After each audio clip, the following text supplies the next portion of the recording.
नमस्कार जी, मेरा नाम निधि सिंह है। ये मेरे दादी जी ने, इन्हों का नाम रक्षा देवी है। असी पिंड भंडियारा तो बिलोंग करते हैं।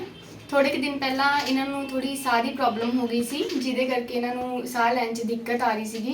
ते असी इन्हों आस पास के हॉस्पिटल्स च लैके गए तो बाकी डॉक्टर्स ने सानू जवाब दे दिता सी कि तुसीं अगे जलंधर लै जाओ या किते होर लै जाओ। बट फिर एट ए टाइम सानू मुश्किल लग रहा सी कि असीं इन्नी जल्दी कित्थे लैके जाइए। एट लास्ट असीं SS मैडिसिटी हॉस्पिटल इन्हों लैके आए तो इत्थों के स्टाफ मैंबर्स ने इन्हों बहुत अच्छे तरीके साडे नाल डील किया।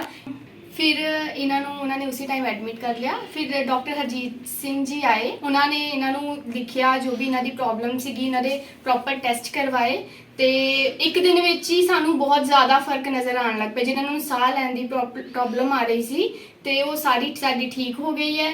तो इत्थों के स्टाफ मैंबर जो भी फैकल्टी मैंबर्स है ग्रेड A-D तो लैके अपर ग्रेड तक सारे ही बहुत ज़्यादा कोऑपरेटिव है, क्लीनलीनैस है। कोई भी चीज़ की जरूरत होंगी है सारे टाइम टू टाइम आके इत्थे विजिट कर रहे हैं। सवेर होए चाहे रात होए सर भी अपना टाइम टू टाइम आके इत्थे इन्हों देख रहे हैं। तो सानू बहुत वधिया साडा एक्सपीरियंस रहा इत्थों का।